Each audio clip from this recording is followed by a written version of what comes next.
한국에서 교회를 섬길 때 우리 청년들을 인도해서 인솔해서 시골 교회 또 시골 지역에 봉사 활동을 갔던 적이 있습니다. 그래서 음식도 준비하고 동네 잔치도 준비하고 또 그 농촌에 일손을 도와주기도 하고 특별히 그 당시에도 좀 알려져 계셨던 그 탤런트 한 분을 모시고 갔습니다. 그래서 간증 집회도 이렇게 전도 집회도 하고 그런 일이 있었습니다. 그분은 장로님이셨는데요. 지금은 이제 뭐 TV나 영화에서 볼 수 없는 그런 분입니다. 저랑 대화를 하시다가 그런 대화를 하십니다. 기도 부탁이 있다. 장로님 무슨 기도 부탁이 있으신가요? 그랬더니 그 1일 연속극에 오래 나올 수 있도록 기도해달라. 조연이라도 좋으니까 뭐 대하사고 특별 드라마 뭐 몇 부하고 끝나는 거 이런 거 말고 1년 내내 하는 거, 그죠? 1일 드라마에 오랫동안 뭐 주연 안 해도 좋으니까 가게방 아저씨 잠깐 얼굴 비쳤다가 주인공이 물건 사러 오면 얼굴 비춰주는 그 정도 역할도 괜찮다는 것이죠. 그분의 말씀이 자막에 이름이 올라가고 하루에 한 컷이라도 얼굴이 나오면 그것으로 생활이 된다. 그래서 오래가는 배우가 되고 싶은데 위에서 기도해달라 이런 말씀을 들었던 적이 있습니다. 그분도 뭐 연극을 시작하고 또 탤런트 길을 걸으면서 주인공이 되기를 원하셨겠다 생각이 됩니다. 근데 언제부턴가 주인공을 하던 분들이 오히려 수명이 짧다는 겁니다. 그래서 조연을 하던 분들이 오래 갈 수 있다 그런 말을 합니다. 여러분 우리가 좀 철이 없을 때, 저 경우에 그렇습니다. 제가 철이 없을 때 저는 제가 인생의 이 세상의 주인공인 줄 알았던 때가 있었습니다. 모든 사람이 저를 위해서 존재한다고 생각을 했고 우리 다른 가족들, 뭐 저희 형님이나 저희 동생이 다 저 때문에 필요하고 심지어 우리 주변의 이웃들도 다 저 때문에 존재할 것이라 그렇게 생각을 했던 적이 있었습니다. 그랬던 생각이 중학교 3학년 때 깨졌습니다. 왜 깨졌는가 하면 성탄절을 앞두고 연극 연습을 하는데 새로 우리 중고등부를 맡으신 선생님께서 연극을 지도하시면서 저에게 주인공이 아닌 나그네 원투 중에 하나를 하라는 겁니다. 그 나그네 원투가 뭔가 하면 거지 행색을 하고 어느 집에 방문하면 그 두 가정에서 거지를 잘 대접한 집은 나중에 그 거지가 예수님으로 나타나서 바로 그 거지가 나였다. 뭐 그런 연극입니다. 근데 저는 당연히 제가 장로님의 아들이었고 또 모태신앙이었고 교회에서도 제가 주인공이었으니까 저는 당연히 예수님을 제가 해될 것이라 생각하고 배역이 정해지지도 않았는데 예수님에 대한 부분을 제가 많이 잊고 있었습니다. 그런데 그 선생님께서 저에게 꼭 내가 할 역할이 있는데 그게 바로 나그네 투다. 나그네 원도 아니고 투를 하라는 겁니다. 제가 좀 삐쳐서 뭐 하니 못하니 막 그랬죠. 제가 그 선생님께 설득을 당하고 말았는데 그 나그네 원투는요 실제로 연극 중에 짜장면을 시켜준다는 겁니다. 그래서 연극 하는 중에 실제로 짜장면을 갖다 주니까 제가 그 짜장면에 그냥 속아서 나그네 투를 하고 말았습니다. 그때부터 제가 알았습니다. 아, 내가 인생의 주인공이 아니구나 하는 것을 깨닫게 되었습니다. 우리가 다 주인공적인 내 중심의 삶을 살아가기를 원하지만 그렇지 못할 때가 많이 있습니다. 결국 내가 누구인가 하는 것을 아는 것이 얼마나 중요한가 하는 것을 생각을 합니다. 우리는 보통 다른 사람들에 대해서 다른 사람들을 평가하고 판단할 때 얼마나 냉정하고 얼마나 엄격한 기준을 들이대는지 모릅니다. 그런데 자기 자신을 평가할 때는 또 그렇게 호의적이고 그렇게 관대할 수가 없습니다. 그래서 우리가 우리 자신을 스스로 정직하게 공정하게 평가한다는 것이 얼마나 어려운가 하는 것을 생각해 봅니다. 그런 면에서 본다면 여러분 신앙이라는 것이 무엇일까요? 그런 면에서 우리가 생각을 한다면 신앙이라고 하는 것은 자신을 발견하는 것에서 시작이 된다, 그렇게 말할 수 있겠습니다. 하나님 앞에서 자기 자신을 정직하게 발견하고 그리고 그 하나님과의 관계를 회복하고 이웃과의 관계를 회복하는 것, 그것이 바로 신앙이라 이렇게 볼 수 있습니다. 사도 바울은 오늘 우리가 함께 읽으신 본문에서 보면 하나님 앞에서 자기 자신을 비추어서 자신이 누구인가 하는 것을 정직하게 고백하고 있습니다. 오늘 본문 24절 말씀에 보면 나는 곤고한 사람이로다 이렇게 고백을 합니다. 이 곤고한 사람이라는 말의 이 헬라어적인 의미는 심한 고난을 겪은 사람, 이런 의미가 있습니다. 공동번역은 이 부분을 번역하면서 비참한 인간 이렇게 번역을 했습니다. 나는 곤고한 사람입니다 하는 이 말은 나는 비참한 인간입니다, 그런 뜻으로 해석이 가능합니다. 그런데 여러분, 지금 사도 바울이 이런 고백을 하고 있다는 게 참 이상합니다. 그렇지 않습니까? 사도 바울만큼 훌륭한 믿음의 소유자가 또 있을까? 사도 바울만큼 성공한 사람이 있을까? 사도 바울만큼 학문의 깊이가 있고 율법의 깊이가 있고 경륜을 갖추었고 하나님 앞에서의 그 열심과 신앙도 갖춘 그런 사람 아닙니까? 바울만큼 하나님과 사람 앞에서 부끄러움이 없는 사람이 또 있었을까? 우리의 생각입니다. 그런데 오늘 본문의 사도 바울은 스스로를 그렇게 나는 비참한 인간입니다 이렇게 고백을 하고 있습니다. 오늘 본문에 보면 사도 바울이 스스로를 그렇게 곤고한 사람, 비참한 인간이라고 고백하고 있는 몇 가지 이유가 발견이 됩니다. 첫 번째는 15절 말씀에 보니까 바울 자신이 무엇인가를 행하고 있는데 그 행하는 일을 도무지 알지 못하기 때문이라 하는 것입니다.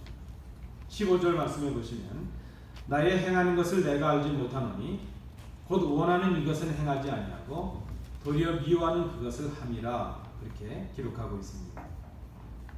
여러분, 우리 마음속에는요 선한 본성이 원하는 것을 하고 싶은 그런 마음이 우리 가운데 있습니다. 그런데 우리가 그런 선한 마음을 가지고 있는데도 때로 우리의 행동은 선한 마음과는 다른, 선한 마음이 시키지도 않는, 우리가 알지도 못하는 악한 일을 할 때가 있다는 것입니다. 그것이 우리의 현실입니다. 좋은 말을 하고 싶고 좋은 일을 하고 싶은 마음이 우리 속에 있는데 나가는 말이 악하고 나가는 행동이 악할 수가 있습니다. 때로는 내가 하는 일을 내가 알지 못할 정도의 악한 일들을 하고 있다는 것이죠. 그래서 사도 바울이 스스로를 향해서 내가 곤고한 사람이다 이렇게 말합니다. 그 이유 중에 하나이죠. 그런데 우리가 더 근본적인 것을 생각해 볼 필요가 있습니다. 왜 그런가 하는 것이죠. 왜 우리가 선한 일을 행하기를 원하면서도 악한 일을, 알지도 못하는 악한 일을 행하고 있는가? 그것이 두 번째 이유이기도 합니다. 두 번째 말씀에 보면 16절 17절에 볼 때 이미 악한 본성이 우리를 지배하고 있기 때문이라는 것입니다. 16절 17절 말씀입니다. 만일 내가 원치 아니하는 그것을 하면 내가 이로 율법에 선한 것을 시인하노니 이제는 이것을 행하는 자가 내가 아니요 내 속에 거하는 죄니라.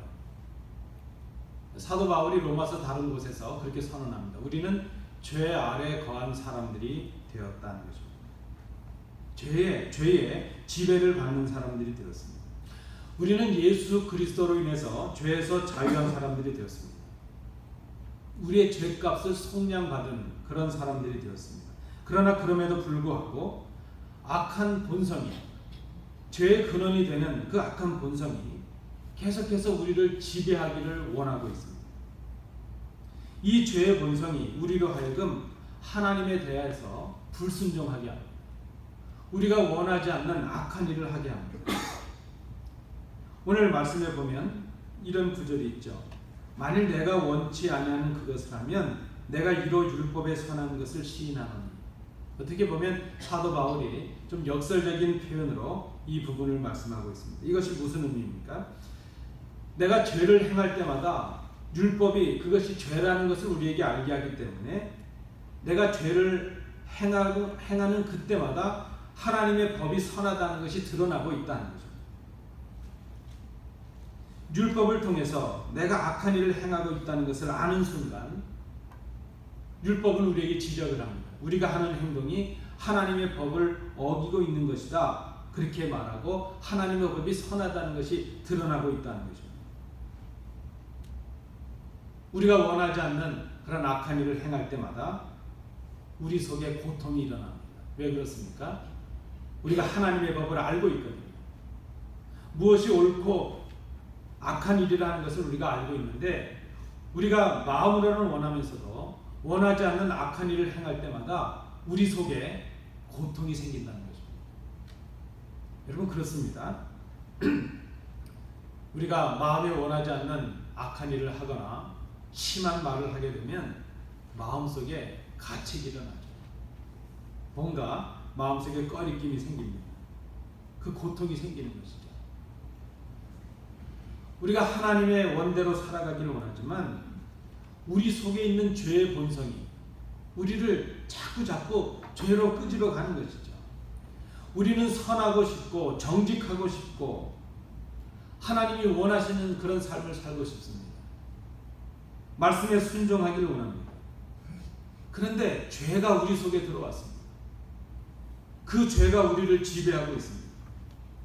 그 죄가 내가 원하지도 않는 일들을 행하게 합니다. 일들을 행할 때마다 하나님의 법이 우리의 죄를 정죄합니다. 그래서 우리가 괴롭다는 것입니다. 이미 우리가 죄 아래 거한 사람들이 되었기 때문에 사도 바울은 내가 비참한 사람이다 그렇게 고백을 하고 있습니다. 세 번째, 바울이 스스로를 곤고한 사람, 비참한 사람이라고 고백하는 이유는 22절, 23절에 나타납니다. 날마다 바울 자신 속에서 이 속에서 싸움이 일어나고 있기 때문이다. 여러분 제가 미국에 와서는 아직 경험해보지 못했는데요. 한국에 있을 때 이렇게 식당에 가서 마음이 편한 식당이 있고요, 마음이 편하지 않은 식당이 있습니다. 뭐 외양 가지고 사람을 평가하면 안 되지만 어떤 식당에 가면 주인 아주머니가 후덕한 분이 계세요. 그래서 그분을 보면 음식 맛이 없어도 입맛이 나타날 것 같아요. 그리고 얼마나 후하신지 그냥 듬뿍듬뿍 주시죠.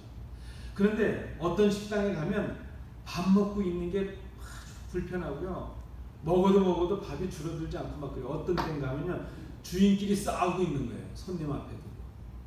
그 주인 내가 밥을 먹고 있는데 막 싸우다가 나중에 숟가락에 왔다 갔다 하고, 저는 이 접시나 국그릇은 음식 담을 때만 쓰는 줄 알았더니 그게 나라도 가더군요. 막. 그러면 먹는 둥 마는 둥 하고 나오죠. 얼마나 불편한지 모르겠어요. 여러분, 가정에 늘 싸움이 있으면 얼마나 불편하겠어요. 교회에 늘 싸움이 있으면 얼마나 힘들겠어요. 마찬가지로 사도 바울이 자기의 심령을 들여다보니까 이 속에서 하나님의 법을 원하는 선한 본성과 사탄의 법을 따르려는 죄의 본성으로 인해서 날마다 이 속에서 싸움이 있다는 거예요. 처절한 싸움이 일어나고 있다는 것입니다. 22절 23절의 말씀해 보니까 내 속사람으로는 하나님의 법을 즐거워하되 내 지체 속에서 한 다른 법이 내 마음의 법과 싸워 내 지체 속에 있는 죄의 법으로 나를 사로잡는 것을 보는 거다.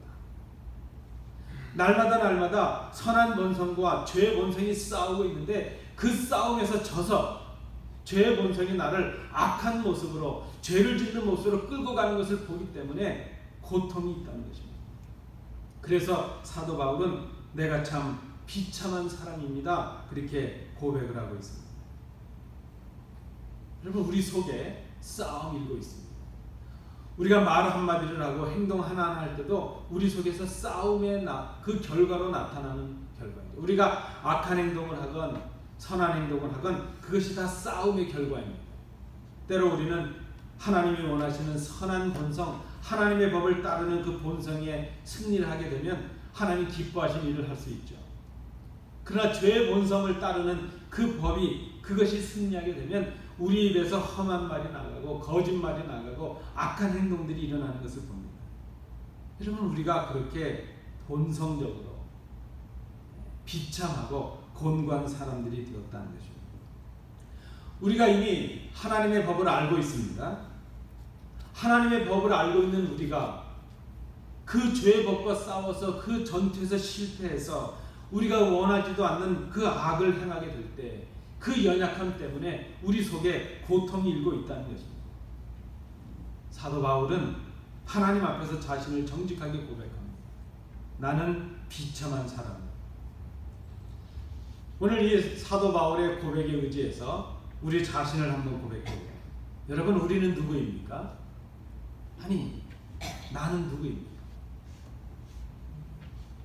우리는 비참한 사람들, 우리는 곤고한 사람들. 아니, 왜 우리 보고 비참하다고 그래? 세상 사람들 살지 못하는 미국에 살고 있고 세상에 많은 사람들이 누리지 못하는 문명의 이기를 누리고 이렇게 형통하고 잘 살고 행복하고 호사스럽게 살고 있는데 왜 우리 보고 비참하다고 그래? 여러분, 우리의 겉모습이 아니라 우리의 지금 하나님 앞에서 우리의 속모습을 볼 때 내가 하나님 앞에서 비참한 인간임을 바라볼 수 있어야 된다는 것입니다. 여러분, 우리는 비참한 사람들입니다. 우리는 그렇게 완전한 사람들이 아닙니다. 우리는 우리가 생각하는 것처럼 그렇게 의롭지도 못합니다. 선하지도 못합니다. 우리 스스로 선할 수 있다고 생각하지 말아야 돼요. 내가 의롭다 이렇게 착각하지 마시기 바랍니다. 내 신앙이 이만하면 됐지 이런 생각도 하지 말아야 될 것입니다.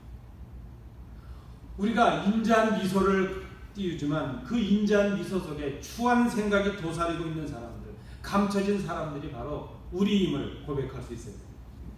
우리가 선한 말을 하고 있지만 그 선한 말 속에 악한 생각을 감추고 있는 사람들이 바로 우리들일 수가 있습니다. 이웃을 향하여 선행을 합니다. 선한 행동이 있습니다. 그 선한 행동 속에 우리의 더러운 이 무엇인가를 감추고 있는 사람들이 바로 우리들일 수 있다는 것입니다. 그리고 누구보다도 그런 우리들인 것을 이중적이고 이기적이고 죄악적인 것을 우리 스스로가 알고 있기 때문입니다. 그래서 우리는 그것 때문에 고통할 때가 많습니다. 괴로울 때가 많습니다. 말을 하고도 괴로울 때가 있고 행동을 하고도 괴로울 때가 있습니다. 우리 속에서 싸움이 일고 있기 때문에 우리가 예수 그리스도를 통해서 알게 된 하나님의 말씀과 우리의 죄의 본성과의 그 싸움 속에서 우리가 고통하고 있는 비참한 인생, 비참한 인간이 바로 우리들이라 하는 것입니다. 사도 바울이 고백한 나는 곤고한 사람입니다. 나는 비참한 인간입니다. 그 고백이 바로 우리의 고백인 것을 생각해야 될 것입니다. 그런데 여러분, 한 가지 문제가 있습니다. 내가 하나님 앞에서 비참한 사람이라는 걸 깨닫는 것, 은혜의 시작이 될 것입니다. 참으로 귀한 일입니다. 근데 문제는 우리가 하나님의 은혜로 그 하나님의 법을 깨닫고 죄의 본성을 악하다는 것을 알게 되었지만 우리의 힘과 능력으로는 그 죄의 욕구를 물리칠 수 있는 선한 일을 선택할 수 있는 능력이 우리에게 없다는 것입니다. 오늘 바울은 하나님 앞에서 우리 앞에서 자신의 부끄러움을 그대로 드러내고 정직하게 고백합니다. 오라 나는 곤고한 사람이로다. 이 사망의 몸에서 누가 나를 건져내리까. 하나님 앞에서 고백입니다. 나는 곤고한 사람입니다. 나는 비참한 사람입니다. 내 힘으로 이 사망의 몸에서 빠져나올 수가 없습니다. 자기 속에서 날마다 일어나는 선과 악과의 그 처절한 싸움을 경험하면서 탄식하며 내뱉는 하나님 앞에서의 정직한 고백입니다. 나는 곤고한 사람입니다. 나는 비참한 사람입니다. 여러분, 우리가 우리의 영적인 상황을 바라보면서 내가 하나님 앞에서 비참한 사람임을 깨닫고 고백할 수 있기를 원합니다. 지금 나의 육적인 모습, 내 형통의 모습, 내 성공의 모습을 보면서 비참한 내 실존의 모습을 바라보지 못한다면 그것은 신앙인의 모습이 아니라 말할 수 있습니다. 진정한 신앙은 무엇인가?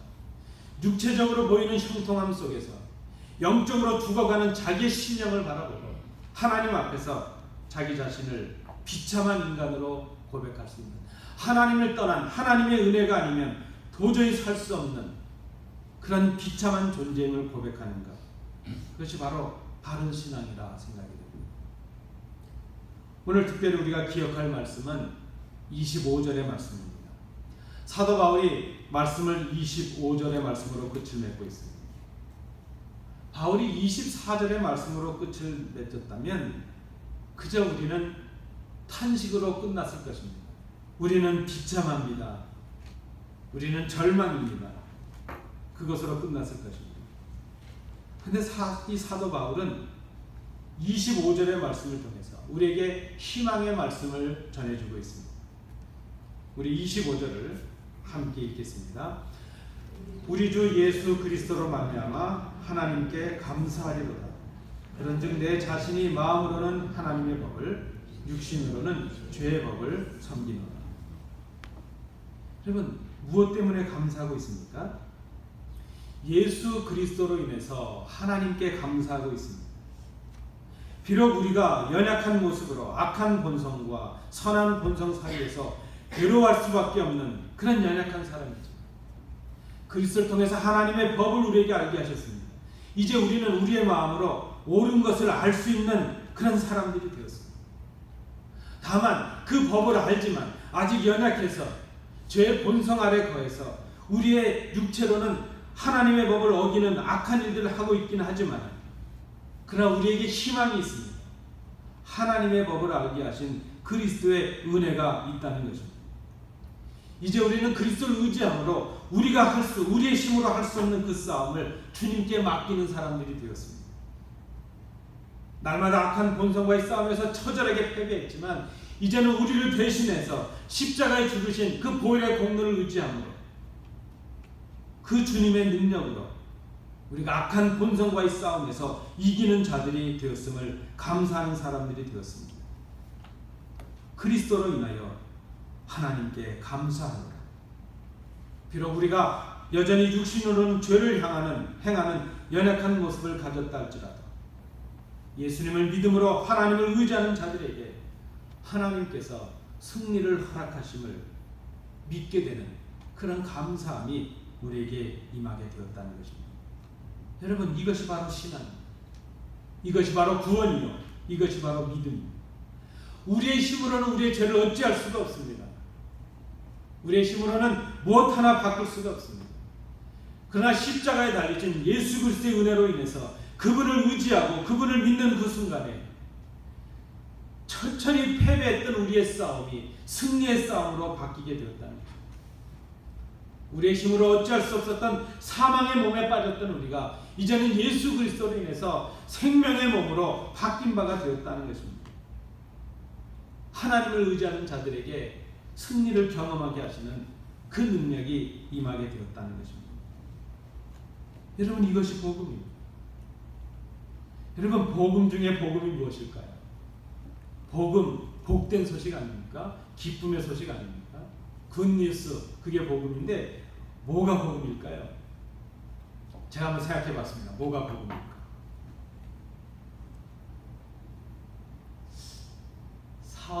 사업이 잘 안 될 때 사업이 잘 되면 복음일 수 있을 것 같습니다. 우리가 원하던 것이 이루어지는 것, 기대했는데 그것이 이루어지는 것도 복음일 수 있겠습니다. 근데 제 생각에 복음 중에 복음은요, 기쁜 소식 중에 기쁜 소식은 죽을 사람이 살게 되었다는 것, 그것만한 복음의 소식이 없을 것 같습니다. 복음의 복음이 무엇입니까?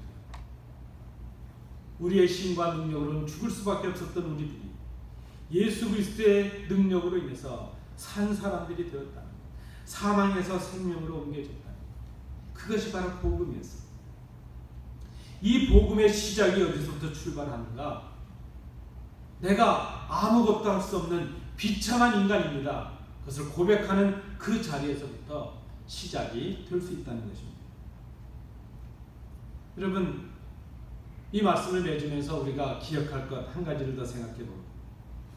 예수님을 믿음으로 하나님의 법을 알게 된 우리들, 이제 예수 그리스도를 의지함으로 우리가 하나님의 자녀가 되고 구원받은 백성이 되고 영생을 얻는 백성들이 되었다는 것, 우리에게 주어진 은혜입니다. 그런데 우리에게 한 가지 책임이 남겨졌습니다. 예수를 믿음으로 하나님의 법을 알게 된 우리에게 이제 우리가 선을 행하든 악을 행하든 그것은 결국 책임이 따르는 우리 스스로의 선택이라 하는 것입니다. 우리 속에서 일어나고 있는 악한 본성이 있고 하나님의 법을 통해 우리가 알게 된 선한 본성이 있습니다. 이 싸움에서 우리가 어떤 싸움에 승리를 하게 될 것인가? 결국 이것이 자기 자신의 선택이 된다는 것입니다. 하나님께서 기뻐하시는 선한 일을 할 것이든지 하나님이 기뻐하시지 않는 악한 일을 할 것이든지 그것이 결국 자신의 책임이 따르는 자신의 선택이 된다는 것입니다. 그래서 이제 사도 바울은 그렇게 말합니다. 핑계댈 수 없다는 겁니다. 예수를 믿지 아니하고 구원에 이르지 아니하는 자들 핑계댈 수 없다는 것입니다. 왜 그렇습니까? 이미 하나님의 법, 선한 것을 알 만한 것을 우리에게 주셨기 때문입니다.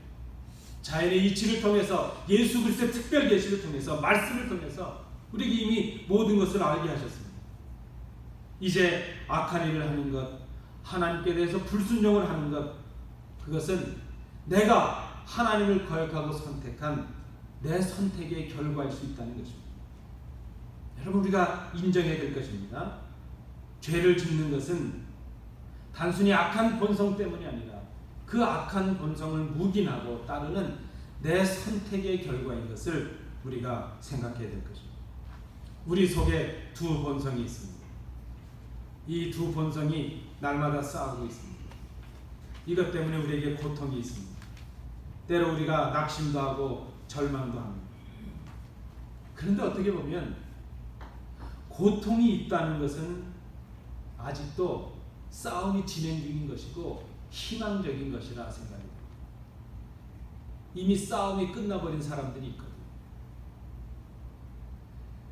여러분, 우리가 뭐 좀 좋지 않은 일을 했는데 마음에 거리낌이 생기고 뭔가 좀 양심의 가책도 있고 그렇다면 우리는 희망적인 그런 사람.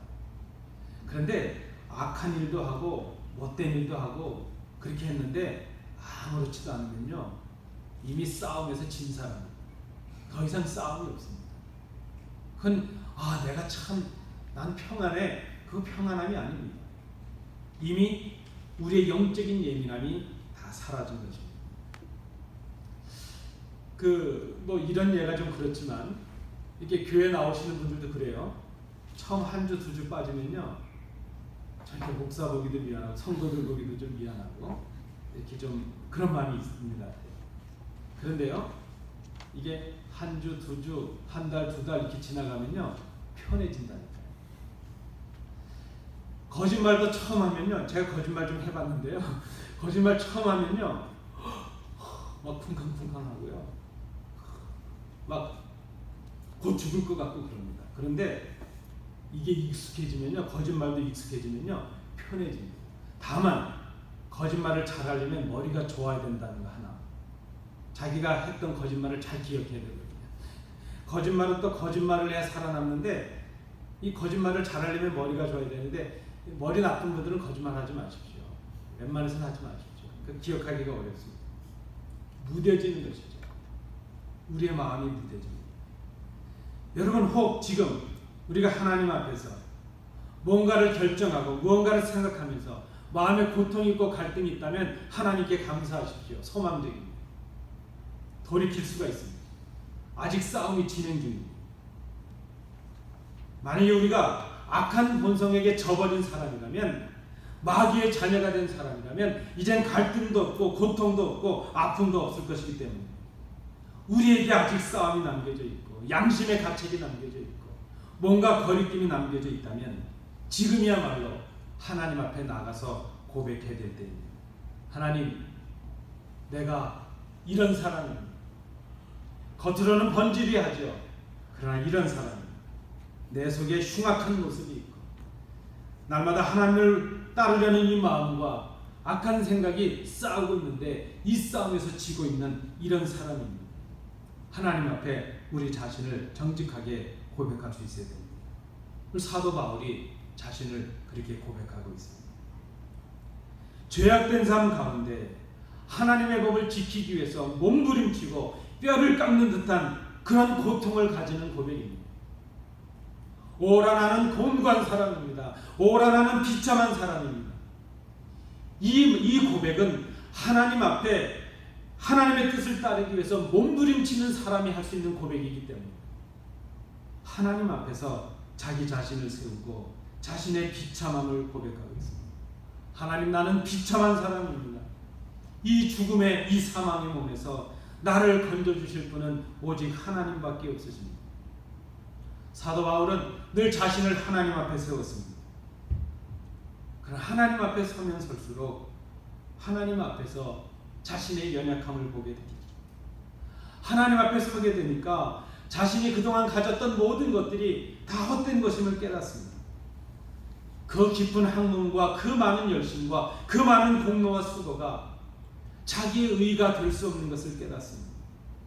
하나님 앞에 서면 설수록 자신이 죄인임이 고백이 됩니다. 사도 바울의 말년의 고백이 무엇입니까? 하나님 앞에서의 고백이 무엇입니까? 내가 죄인 중에 괴수입니다. 이 고백입니다. 오직 하나님의 사랑과 주님의 은혜만이 그에게 있을 뿐입니다. 하나님 앞에 서면 설수록 자신은 사라지고 자신은 부정되고 하나님의 은혜와 그리스도의 십자가만 나타나는 것입니다. 내가 얼마나 작은 존재인가를 알게 되고 자신의 연약함을 알게 되고 아니 내가 하나님 앞에서 아무것도 아닌 것을 깨닫게 되는 것입니다. 그 고백입니다. 하나님, 나는 비참한 사람입니다. 나를 건져주실 분은 하나님밖에 없습니다. 사랑하는 성도 여러분, 오늘 우리가 우리 자신을 하나님 앞에 세우면서 드려야 될 고백이 무엇입니까? 우리가 하나님 앞에 먼저 나와서 머리를 숙이고 기도한다면 우리가 하나님 앞에 드려야 될 기도가 무엇입니까? 아직도 뭔가가 이루어지지 않았다고 불평하고 있습니까? 아니면 아직도 우리가 원하는 그 무엇을 위해서 간구하고 계십니까? 그 모든 간구와 우리의 불평 전에 우리가 하나님 앞에서 해야 될 일이 있다면 하나님의 은혜 앞에서 나의 이 무지함과 비참함을 깨닫고 우리의 실존을 하나님 앞에서 고백하는 것입니다. 하나님을 떠난 내 삶이 하나님의 은혜가 아닌 내 삶이 얼마나 비참한지를 이제서 고백하는 것이죠. 하나님 없이 저는 아무것도 아닙니다. 하나님의 은혜가 아니면 저는 여기에 설 수가 없습니다. 하나님, 저는 비참한 사람입니다. 저는 지금 죽어가는 사람입니다. 아니, 이미 죽었습니다. 나를 이 사망의 몸에서 건져주실 분은 오직 주님밖에 없으십니다. 이 고백, 이 자리에 하나님의 회복의 은혜가 시작이 됩니다. 하나님의 고치시는 역사가 바로 여기에서부터 시작됩니다. 좀 더 나아지는 내가 아니라 온전히 새로운 피조물, 새롭게 된 내가 시작이 될 수 있습니다. 그것이 바로 신앙입니다. 그것이 바로 하나님 앞에 드리는 예배의 본질이라 말할 수 있습니다. 오늘 우리가 하나님 앞에 예배하면서 우리 자신을 정직하게 고백할 수 있기를 원합니다. 하나님, 나는 비참한 사람입니다. 하나님, 나는 곤고한 사람입니다. 이 바울의 고백이 우리의 고백이 될 수 있기를 간절히 원합니다. 기도하겠습니다. 은혜로우신 아버지 하나님, 바울의 고백을 듣습니다. 그리고 그 고백이 우리의 고백인 것을 고백합니다. 하나님을 떠난 형통이 아닌 것을 깨닫습니다. 하나님 없는 우리의 삶이 죽음인 것을 깨닫습니다. 뭐 대단한 것 같고 떠들썩한 것 같지만 하나님 없는 우리가 비참 자체인 것을 고백합니다. 하나님, 우리를 불쌍히 여겨 주옵소서. 우리는 비참한 사람들입니다. 하나님이 아니시면 살 수가 없습니다. 하나님, 우리를 살려 주옵소서. 예수님 이름으로 기도하옵나이다. 아멘. 주신 말